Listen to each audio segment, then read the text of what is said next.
মুসলিমিন আমিরুল মুমিনিন হযরত সিদ্দিক আকবর রাদিয়াল্লাহু তাআলা আনহু যখন খলিফাতুল মুসলিমিন হয়ে গেলেন, রাসূল পাক সাল্লাল্লাহু আলাইহি ওয়াসাল্লামের ইন্তেকালের পরে হযরত সিদ্দিক আকবর যখন খলিফা, প্রধান বিচারপতি তখন হযরত ওমর, পরামর্শ পরিষদের প্রধান আলী এবং ওসমান। সিদ্দিক আকবর একদিন বসে আছেন মসজিদে নববীতে, এমন সময় হযরত ওসমান হাজির হয়ে গেলেন। আলী এবং ওমর সেখানে বসে রয়েছেন। ওসমান গিয়ে বললেন, ভাই ওমর, আমি আপনাকে কিছু কথা বলতে চাই, আপনার কাছ থেকে কিছু কথা জানতে চাই। আবু বকর বললেন, কি বলতে চাও বলো। হযরত ওসমান ডাক দিয়ে বললেন, ভাই আবু বকর, আপনি বলেন তো আপনি এই রাষ্ট্র কি দিয়ে চালান। হযরত আবু বকর বলেন, এই রাষ্ট্র আমি কোরআন দিয়ে চালাই, রাসূলের জিন্দেগি দিয়ে রাষ্ট্র চালাই। ওসমান ডাক দিয়া বললেন, ভাই আবু বকর, আপনার কাছ থেকে জানতে চাই, যদি এই রাষ্ট্রে কোন মানুষ তার হক না পায়, কিয়ামতের দিন আপনাকে জবাবদিহি করা লাগবে কিনা। সিদ্দিক আকবর দাঁড়িয়ে গেলেন, চোখের পানি ছেড়ে দিলেন, আর ডাক দিয়ে বললেন, ভাই ওসমান রে, যে রাষ্ট্র কোরআন দিয়ে চলে, যে রাষ্ট্র রাসূলের সুন্নাহ দিয়ে চলে, এই রাষ্ট্রের ভিতরে একটা মানুষ কেন, একটা কুকুরও যদি বিনা চিকিৎসায় মারা যায়, একটা কুকুর যদি না খেয়ে মারা যায়, একটা বিড়াল যদি না খেয়ে মারা যায়, কিয়ামতের দিন আল্লাহর আদালতে আমাকে জবাবদিহি করা লাগবে। এই কথা শুনবার পরে হযরত ওসমান ডাক দিয়ে বললেন, ভাই আবু বকর, তাহলে শোনো, আমার জানা মতে আপনার রাজ্যে একজন বিধবা মহিলা আছে, যিনি চোখে দেখেন না, যার কোনো সন্তান নাই, স্বামীও নাই, বৃদ্ধা মানুষ। 3-4 দিন হয়ে গেল তার ঘরে কোনো খাবার নাই, তার ঘরে আজ পর্যন্ত কেউ খাবার নিয়ে যায় না। উনি যদি এই মুহূর্তে মরে যায়, আল্লাহর আদালতে আপনার বিরুদ্ধে যখন নালিশ দিবে, আপনাকে আল্লাহর আদালতে দাঁড়াতে হবে। কি জবাব দিবেন, কেমনে আপনি কোরআন দিয়ে রাষ্ট্র চালান, কিছুই বুঝি না। সিদ্দিক আকবর চোখের পানি ছাড়লেন আর বললেন, ভাই ওসমান, আমি এখন শুনতে পাইলাম, আমি আমার রাষ্ট্রের পক্ষ থেকে বাইতুল মাল থেকে এই মহিলার ঘরে প্রতিদিন 3 বেলার খাবার পৌঁছে দিব, কি করতে পারি আর। কিন্তু এই মহিলা চোখে দেখেন না, এই মহিলার ঘরে কোনো মানুষ নাই, কে রান্না করে দিবে, কে মহিলার ঘরের খিদমত করে দিবে। আবু বকর বললেন, ভাই ওসমান রে, এই কাজ তো আমি রাষ্ট্রের পক্ষ থেকে করতে পারি না, আমি জনবল কোথায় পাবো, খাদেম কোথায় পাবো, আমার কাছে খাদেম নাই। আমি টাকা দিতে পারি, খাবার দিতে পারি। ভরা মজলিসের ভিতরে তৎকালীন জামানার মুসলিম সাম্রাজ্যের প্রধান বিচারপতি হযরত ওমর দাঁড়িয়ে গেলেন, চোখের পানি মুছতে মুছতে ডাক দিয়ে বললেন, খলিফাতুল মুসলিমিন আমিরুল মুমিনিন হযরত আবু বকর, আপনি রাষ্ট্রের খলিফা, এই রাষ্ট্রের প্রধান বিচারপতি আমি। আপনার যদি কোনো আপত্তি না থাকে, তাহলে বিনা পারিশ্রমিকে আমি এই মহিলার ঘরের খাদিম হয়ে যেতে চাই। আল্লাহু আকবার বললেন না? কি পরিবর্তন করতেছে কোরআন। আমার বন্ধুগণ, কথাগুলো শুনেন কি বলতে চাই। আমার ডাক দিয়ে বলছেন, ভাই আবু বকর, আমি এই মহিলার ঘরের খাদেম হতে চাই, এই মহিলার ঘরের খিদমত আমি করে দেব। আবু বকর বললেন, ভাই ওমর রে, তুমি এই রাষ্ট্রের চিফ জাস্টিস, প্রধান বিচারপতি, তুমি যদি খেদমত করে একজন মহিলার বাড়িতে, এই রাষ্ট্রের প্রধান বিচার কার্য কার মাধ্যমে সম্পাদন করব। আমার ডাক দিয়ে বললেন, ভাই আবু বকর, আমি অফিসে যাওয়ার আগে, অফিস থেকে বাড়িতে যাওয়ার আগে মহিলার বাড়িতে কাজ করে দিয়ে যাব। আবু বকর বললেন, ওমর তুমি শোনো, তুমি যদি দায়িত্ব নিয়ে থাকো আর ঠিক মতো দায়িত্ব আদায় না করো, আমার আদালতে তোমাকে জবাব দেওয়া লাগবে। ইন্তেকালের পরে আল্লাহর আদালতে জবাব দেওয়া লাগবে। এই কথাগুলো বলবার পরে পরের দিন থেকে হযরত ওমরের দায়িত্বের পালা। পরের দিন ফজরের সালাত পড়ে বাড়িতে গিয়ে নাস্তা সেরে হযরতে ওমর মহিলার বাড়িতে কাজের জন্য যাচ্ছেন। মহিলার ঘরের দরজায় গিয়ে ডাক দিয়ে বলছেন, মা, আমি আপনার ঘরের খাদেম, আপনার ঘরের কর্মচারী, বলেন তো আপনার ঘরে কোনো কাজ করে দেওয়া লাগবে কিনা, রান্না করে দেওয়া লাগবে কিনা, ঘরটাকে মুছে দেওয়া লাগবে কিনা। মহিলা ডাক দিয়ে বলছে, যুবককে, কে যুবক, তোমাকে চিনতে পারলাম না, আমি চোখে দেখি না। যুবক রে, তুমি আসার প্রায় 3 ঘন্টা আগে আরেকজন যুবক এসে আমার ঘরের সবগুলা কাজ করে দিয়া, আমার কাপড়গুলা দৌত করে দিয়া, নিজের হাতে আমাকে খাইয়ে দিয়ে চলে গিয়েছে। হযরত ওমর আশ্চর্য হয়ে গেলেন। আমার দায়িত্ব কে আদায় করে দেয়? দায়িত্বটা আমার খলিফাতুল মুসলিমিন আমাকে দিয়েছে। আমি যদি দায়িত্ব আদায় করতে না পারি, আমি কেমনে জবাব দিব রাষ্ট্রের কাছে, আল্লাহর কাছে? পরের দিন হযরত ওমর চিন্তা করলেন, আজ ফজরের সালাত পড়ে নাস্তা করে যাব না, নামাজ পড়েই চলে যাব। আমার নামাজ পড়ে কোনো কথা নাই, বার্তা নাই। মহিলার বাড়িতে পৌঁছে গেলেন। ডাক দিয়ে বলেন, আম্মা জান, আমি এসছি আপনার ঘরে নির্ধারিত খাদেম, বলেন না আপনার জন্য কি করতে পারি। মহিলা ডাক দিয়ে বলছে, যুবক রে, আজও তুমি এসেছ, কিন্তু তুমি আসার প্রায় 2 ঘন্টা আগে আরেকজন যুবক এসে আমার ঘরের সবগুলা কাজ করে দিয়ে চলে গেছে। কোন সুবহানাল্লাহ। আমার আশ্চর্য হয়ে গেলেন, কে ওই যুবক যে আমার আগে কাজগুলা করে দিয়ে যায়? চিন্তা করলেন, 3য় দিনে ফজরের সালাতের আগে আমি তোমাকে কিছু ওসিয়ত করতে চাই, নসিহত করতে চাই, পরামর্শ দিতে চাই। ও আলী, তুমি কি চাও বিনা হিসাবে আমার সঙ্গে জান্নাতে যেতে? আলী বলছেন, ইয়া রাসূলুল্লাহ, কেন চাইব না? আমার নবী বলছেন, আলী, তুমি কি আমার সঙ্গে জান্নাতে যেতে চাও? জান্নাতুল ফিরদাউসে কি তুমি আমার সাথী হতে চাও? তুমি কি আমার প্রতিবেশী হতে চাও? হাউজে কাউসারের পানি কি আমার হাত থেকে পান করতে চাও? আলী বললেন, ইয়া রাসূলুল্লাহ, কেন নয়, আমি কেন পারবো না, কেন করব না? আমি তো আপনার সঙ্গে জান্নাতে যেতে চাই। আমার নবীজি ডাক দিয়ে বলছেন, আলী, তুমি যদি বিনা হিসাবে জান্নাতে যেতে চাও, তোমাকে আমি 5টা আমলের কথা বলবো। এই 5টা আমল যদি তুমি করে ঘুমাতে পারো, প্রত্যেকটা রাতে এই 5টা আমল যদি করে ঘুমাতে পারো, ইন্তেকাল করলে আমার হাত ধরে জান্নাতুল ফিরদাউসে চলে যাবে। কোন সুবহানাল্লাহ। আলী বললেন, ইয়া রাসূলুল্লাহ, আপনি বলেন কি আমল যে আমি করতে হবে? এবার নবীজি বললেন, আলী রে, তুমি যদি জান্নাতে যেতে চাও, জান্নাতুল ফিরদাউসে যেতে চাও, আমার সঙ্গে যেতে চাও, জান্নাতুল ফিরদাউসে আমার প্রতিবেশী হতে চাও, তুমি আমার নিজ হাতে হাউজে কাউসারের পানি পান করতে চাও, আমার সঙ্গে জান্নাতে যেতে চাও, ও আলী, তুমি প্রত্যেক রাতে 4000 দিনার অথবা 4000 দিরহাম আল্লাহর রাস্তায় দান করবে। সংক্ষেপ কথা, 4000 টাকা প্রত্যেক রাতে আল্লাহর রাস্তায় দান করবেন। ও আলী, তুমি যদি প্রত্যেক রাতে 4000 টাকা আল্লাহর রাস্তায় দান করে ঘুমিয়ে যাও, ওই রাত্রে যদি তুমি ইন্তেকাল করে ফেলো, তুমি বিনা হিসাবে জান্নাতুল ফিরদাউসে চলে যাবে। আলী যুগের পরিচয় দিয়ে আর ডাক দিয়ে বলছেন, ইয়া রাসূলুল্লাহ, আপনার ঘরে রান্না হলে আমি খাই, আপনার ঘরে যদি রান্না হয় আমি খাই।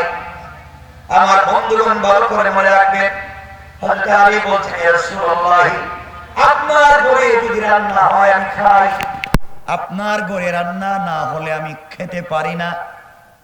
আমি কুদ থেকে 4000 টাকা প্রত্যেক রাত্রে দান করব। নবীজি বলেন, আলী তুমি সাইয়্যিদা শাবাবি আহলিল জান্নাহ, হাসান হুসাইনের বাপ, সাইয়্যিদাতুন নিসাই আহলিল জান্নাহ, জান্নাতি সরদারিনী হযরতে ফাতেমার স্বামী, তুমি আমার কলিজার টুকরা মেয়ের জামাই এবং আমার চাচাতো ভাই, তুমি 4000 টাকা দান করতে পারো না? নবীজি বলেন, আলী সহজ আমল বলে দিই, তুমি 4000 টাকা দেওয়া লাগবে না। প্রত্যেক রাত্রে ঘুমাবার আগে তুমি যদি 4 বার সূরা ফাতিহা পড়ে ঘুমিয়ে যাও, তোমার 4000 টাকা আল্লাহর রাস্তায় দান করার সওয়াব পেয়ে যাবে। সুবহানাল্লাহ, জোরে পড়েন, জোরে পড়েন। কয়বার? ও আলী, তুমি 4000 টাকা দিতে পারবে না আমি জানি, কিন্তু তুমি যদি প্রত্যেকটা রাত্রে শুধুমাত্র কেবলমাত্র 4 বার সূরা ফাতিহা পড়ে ঘুমিয়ে যাও, প্রত্যেকটা রাত্রে 4000 দান করার সওয়াব পাবে। এভাবে পৃথিবীতে যতদিন বেঁচে থাকবে প্রত্যেক রাত্রে যদি তুমি এই আমল করতে পারো, ইন্তেকাল করতে দেরি হবে, আমার সঙ্গে জান্নাতে যেতে দেরি হবে না। এবার আলী খুশি হয়ে গেলেন, ইয়া রাসূলুল্লাহ 4 বার কেন, আমি 100 বার তেলাওয়াত করতে পারি। নবীজি বলেন, বেশি লাগবে না, মাত্র 4 বার। সাহাবায়ে কেরাম বলছেন, ইয়া রাসূলুল্লাহ শুধু আলীকে বলেন কেন, আমাদেরকেও বলেন, আমরাও তো আপনার সঙ্গে জান্নাতে যেতে চাই, হাউজে কাউসারের পানি পান করতে চাই, আপনার সঙ্গে জান্নাতের সাথী হতে চাই। এবার নবীজি বলেন, আলী রে, ও আমার সাহাবীরা, আরেকটা আমল শোনো, তোমরা যদি কিয়ামতের দিনে বিনা হিসাবে জান্নাতুল ফিরদাউসে যেতে হয়, বিনা হিসাবে জান্নাতুল ফিরদাউসে যাওয়ার কোনো প্রয়োজন পড়ে, আমি রাসূলের হাত ধরে যদি জান্নাতে যাওয়ার তোমাদের দরকার মনে হয়, তোমরা প্রত্যেক রাত্রে 30 পারা কোরআন খতম করে ঘুমাইবা। যে ব্যক্তি প্রত্যেকটা রাত্রে 30 পারা কোরআন খতম করে ঘুমাবে, নবীজি বলেছেন ইন্তেকাল করতে দেরি হবে, আল্লাহর কুদরতের জিম্মায় জান্নাতে যেতে দেরি হবে না। সাহাবায়ে কেরাম বলছেন, ইয়া রাসূলুল্লাহ 30 পারা কোরআন যদি প্রত্যেকটা রাত্রে তিলাওয়াত করতে হয়, তাহলে আমরা ঘুমাবো কখন? সারা রাত পড়তে পড়তে তো সকাল হয়ে যাবে, আমাদের ঘুমের টাইমই থাকবে না, আমরা কেমনে তেলাওয়াত করব? নবীজি মুচকি হাসলেন আর বলেন, সাহাবীরা তোমরা যদি প্রত্যেকটা রাত্রে মাত্র 3 বার সূরা ইখলাস পড়ে ঘুমিয়ে যাও, আল্লাহ তোমাদের আমলনামায় 30 পারা কোরআন খতমের সওয়াব দিয়ে দিবে। সুবহানাল্লাহ, তো আসতে বললেন, জোরে বলেন। কত সহজ, 4 বার সূরা ফাতিহা, 3 বার সূরা ইখলাস, পারবো না ইনশাআল্লাহ? বলেন ইনশাআল্লাহ। এবার নবীজি দাঁড়ালেন, সাহাবায়ে কেরামকে বলেন, ও সাহাবীরা তোমাদেরকে আর একটু আশ্চর্য আমল শোনাতে চাই, আরো সহজ আমল জান্নাতে যাওয়ার। সাহাবায়ে কেরাম বড় আগ্রহ নিলেন। হযরতে আবু হুরায়রা বলেন, আমি ছিলাম যত কাছে, আরো কাছে গেলাম, কানটা রাসূলের কাছাকাছি নিয়ে গেলাম, আসতে বললেও যেন আমি শুনি। সবাই তো অধীর আগ্রহে বসে আছেন। এবার নবীজি বলতে লাগলেন, ও সাহাবীরা তোমরা যদি বিনা হিসাবে জান্নাতে যেতে চাও, তোমরা প্রত্যেকটা রাত্রে ঘুমাতে যাওয়ার আগে জান্নাতের মূল্য পরিশোধ করে ঘুমাইও। 8টা জান্নাতের মূল্য পরিশোধ করে তোমরা ঘুমায়া যাও। এই কথা শুনে সাহাবায়ে কেরাম বলছেন, ইয়া রাসূলুল্লাহ 8টা জান্নাতের মূল্য পরিশোধ করব কেমনে? আপনি বলেছেন জান্নাতের একটা স্টোন, জান্নাতের একটা পাথর, জান্নাতের ছোট্ট থেকে ছোট্ট একটা পাথর, সরিষার দানা পরিমাণ একটা পাথর, আসমান জমিন আরশ কুরসি বিক্রি করলেও তার দাম হবে না। আপনি বললেন 8টা জান্নাতের মূল্য দিব, আমরা কেমনে দিব জানি না। এবার নবীজি বলতে লাগলেন, শোনো রে, তোমরা যদি প্রত্যেক রাত্রে ঘুমাতে যাওয়ার আগে 3 বার আমার উপরে দুরূদ শরীফ পড়ে ঘুমিয়ে যাও, মাত্র 3 বার আমার উপরে দুরূদ পড়ে ঘুমিয়ে যাও, তোমরা 8টা জান্নাতের মূল্য পরিশোধ করা হয়ে যাবে। সুবহানাল্লাহ, আসতে বললেন। কয়বার? মাত্র 3 বার দুরূদ শরীফ পড়লে 8টা জান্নাতের মূল্য পরিশোধ হয়ে যায়। আমার বন্ধুগণ, সাহাবায়ে কেরাম বলছেন, ইয়া রাসূলুল্লাহ, আমাদেরকে আর একটু কিছু বলেন। এবার নবীজি বললেন, শোনো, তোমরা যদি আমার সঙ্গে জান্নাতে যেতে চাও, জান্নাতুল ফিরদাউসে আমার সাথে থাকতে চাও, তোমরা ভালো ভালো অবস্থায় আমার সঙ্গে দেখা করতে চাও, তাহলে প্রত্যেক রাত্রে ঘুমাতে যাওয়ার আগে একটা ঝগড়া মিটাইয়া দিয়ে ঘুমিয়ে যাবা, একটা ঝগড়া মিটাইয়া দিবা, একটা মারামারি মিটাইয়া দিবা। স্বামী স্ত্রীতে ঝগড়া, ভাইয়ে ভাইয়ে ঝগড়া, বুনে বুনে ঝগড়া, ভাই বোনে ঝগড়া, মা বাপ ঝগড়া, দেশে দেশে ঝগড়া, গ্রামে গ্রামে ঝগড়া, যে কোনো একটা মারামারি তোমরা থামাইয়া দিয়ে ঘুমিয়ে যাইও। তোমরা যদি দুইজন মুসলমানের, দুইটা দেশের, দুই গ্রামের মারামারি থামিয়ে দিয়ে ঘুমিয়ে যাও, ঘুমাতে দেরি হবে, তোমাদের জন্য 8টা জান্নাতের দরওয়াজা খুলে যেতে দেরি হবে না।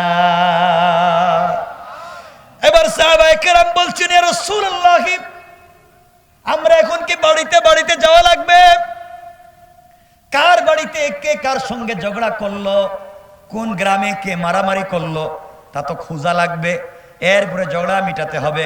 নবীজি বললেন, না রে, শোনো, তোমরা যদি প্রত্যেকটা রাত্রে ঘুমাতে যাওয়ার আগে মাত্র 10 বার আস্তাগফিরুল্লাহ আস্তাগফিরুল্লাহ আস্তাগফিরুল্লাহ 10 বার পরে ঘুমিয়ে যাও, দুই দেশে যুদ্ধ লাগলে এই যুদ্ধ থামাইয়া দিলে যেই সওয়াব, দুইজন মারামারি লেগে একজন মরে যাবে, ওখান থেকে মারামারি থামিয়ে দিলে যেই সওয়াব, 10 বার আস্তাগফিরুল্লাহ বললে আল্লাহ তোমাদের আমল নামায় এই সওয়াব দিয়ে দিবে। সুবহানাল্লাহ বললেন না? সাহাবায়ে কেরাম বলছেন, ইয়া রাসূলুল্লাহ, ও পয়গম্বরে আরবি, আপনার কাছে আমাদের জানার বিষয় হয়েছে, 4টা বিষয় আপনি বলেছেন, আর কিছু কি বলবেন? নবীজি বলেন, আরো কিছু বলবো নাকি? সাহাবায়ে কেরাম বলছেন, ইয়া রাসূলুল্লাহ, আপনার কাছ থেকে আরো কিছু জানতে চাই। এবার নবীজি বললেন, তাহলে শোনো, তোমরা প্রত্যেক রাত্রে ঘুমাতে যাওয়ার আগে একটা হজ, একটা উমরা করে ঘুমিয়ে যাও। সাহাবায়ে কেরাম দাঁড়িয়ে গেলেন, মুচকে হেসে বলছেন, ইয়া রাসূলুল্লাহ, এতগুলা তো মোটামুটি আমাদের আয়াতের ভিতরে ছিল, আমরা তাকি মদিনায়, মক্কায়, কাবা ঘর, প্রত্যেক রাত্রে কেমনে উমরা করব, প্রত্যেক রাত্রে কেমনে হজ করব, ওটা তো আমাদের দ্বারা কখনো সম্ভব না, আমরা পারবো না। কেমনে আপনি বললেন? নবীজি বললেন, ও সাহাবীরা, তোমরা যদি প্রত্যেক রাত্রে একটা উমরা, প্রত্যেক রাত্রে একটা হজ করে ঘুমিয়ে যেতে পারো, ইন্তেকাল করলে জান্নাতুল ফিরদাউসে পৌঁছে যাইবা।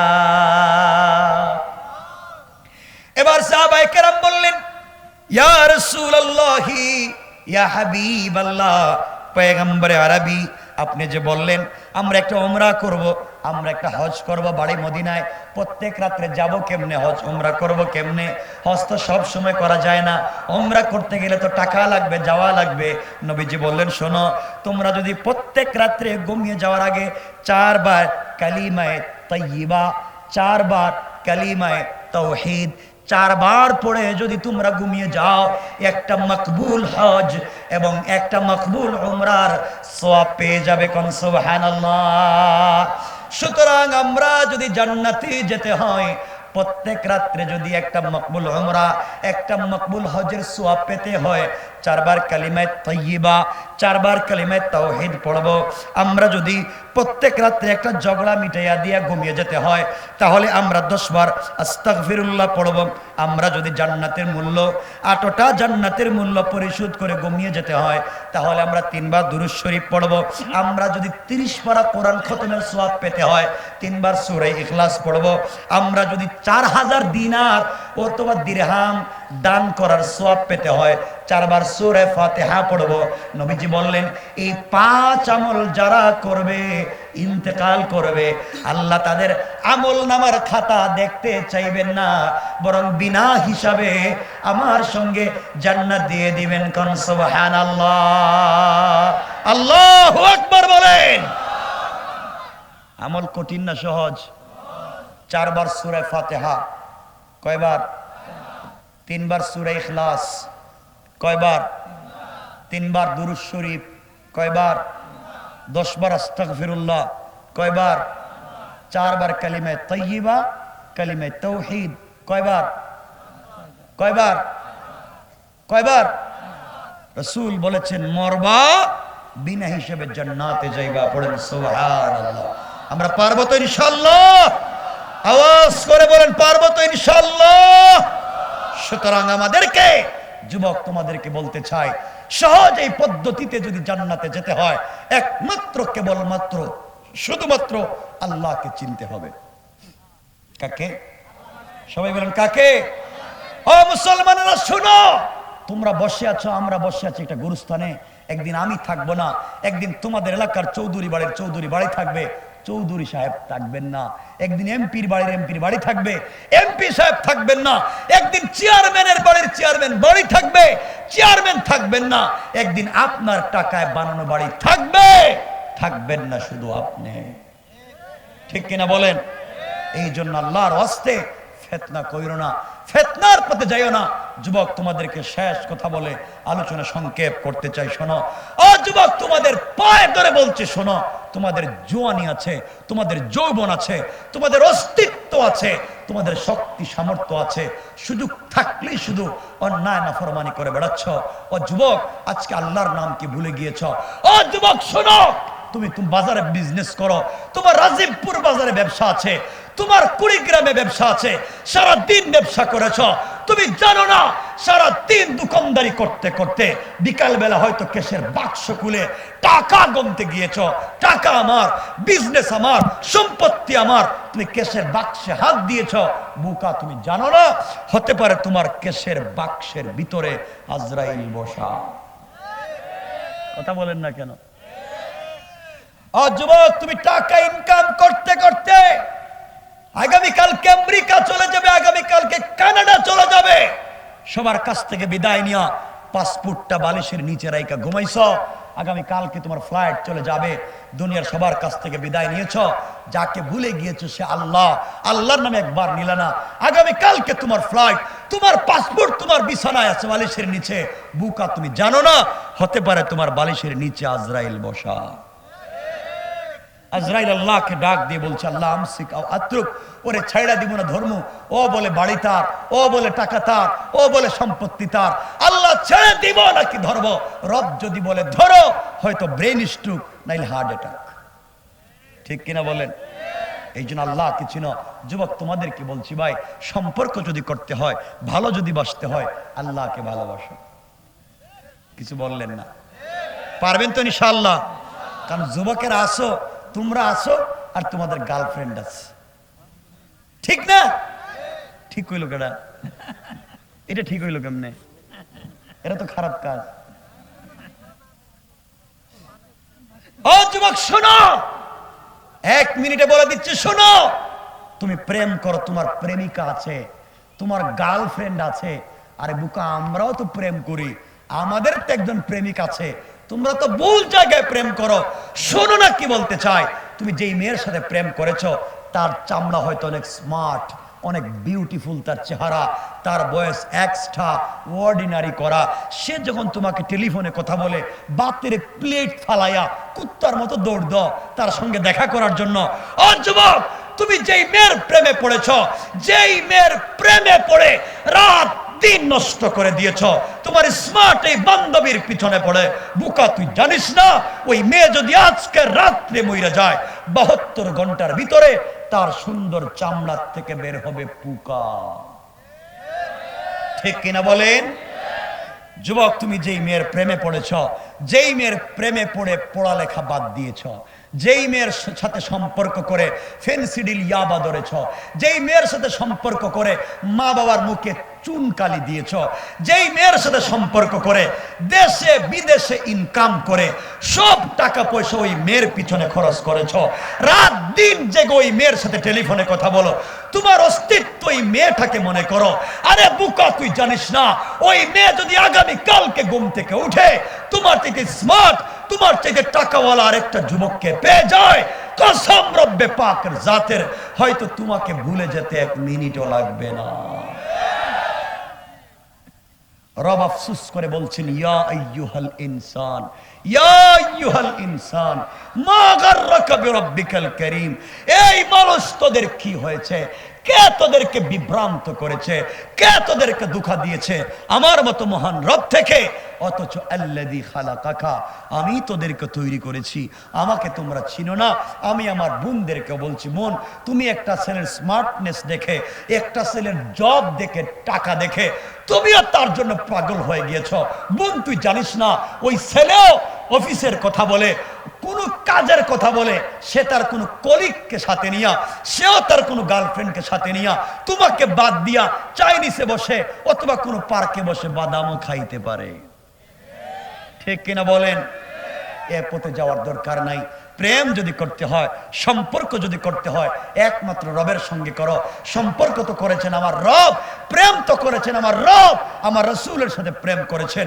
আমার রাসূলকে আমার আল্লাহ মাঝে মাঝে ডাক দিয়া বলতেন, ইয়া আইয়ুহাল মুদাসসির, ইয়া আইয়ুহাল মুজাম্মিল, কুম ফাআনজির, ওয়া রাব্বাকা ফাকাব্বির, ওয়া সিয়াবাকা ফাতাহহির, ওয়া চাদরওয়ালা চাদর খুলো, ও কম্বলওয়ালা কম্বলের নিচ থেকে বের হও। ও বন্ধু হাবিবুল্লাহ, তুমি খাদিজার সঙ্গে কম্বলের নিচে, আমি তোমার প্রেমিক আল্লাহ, আল্লাহু আরশে ইস্তাওয়া, আমি আরশে আসিমে একা একা ভাল লাগে না। বন্ধু তুমি আয়েশাকে নিয়ে কম্বলের নিচে ঘুমিয়ে আছো, আমি রব লা তাখুযুহু সিনাতুম ওয়ালা নাওম, তোমার প্রেমে পাগল হইয়া একটাবার ঘুমাই না। ও বন্ধু খাদিজাকে ঘুম পাড়াইয়া দাও, আয়েশাকে কম্বলের নিচে রাইখা দাও, একটাবার কম্বলের নিচ থেকে বের হও, আর ঠান্ডা পানি দিয়ে ওযু করে সিজদায় পড়ে আমাকে সুবহান বলে ডাক দাও। আমি তোমার এত বড় প্রেমিক আর সে আজিমে থাকবো না, সাথে সাথে তোমার ঘরের দরজায় হাজির হয়ে যাব। হাজির। রব তো তার নাম, রব তোমাকে ডাকে, রব তোমাকে ডাকে।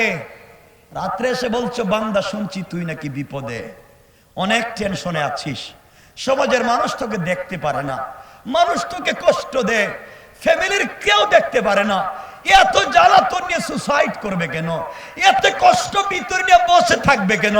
ঘুমটা কেউ সিজদায় গিয়ে আমাকে ডাক দে, আমি তো তোর কাছাকাছি আছি, বল কি বলবে, কেউ শুনবে না, আমি তো তোর প্রিয় বন্ধু রব বলছি, আমাকে বল, কথা দিলাম তোর সব কিছুকে পূরণ করে দেব।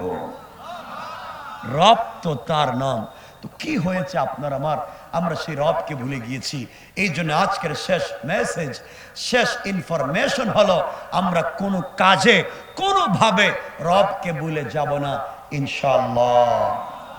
বলেন ইনশাআল্লাহ, আরো জোরে বলেন ইনশাআল্লাহ। কথা এখানে রেখে দিতে চাই, আলোচনা অনেক লম্বা, অনেক লম্বা, যা শুরু করেছি অনেক দূরে যেতে হবে, কিন্তু এখানে রেখে দিলাম।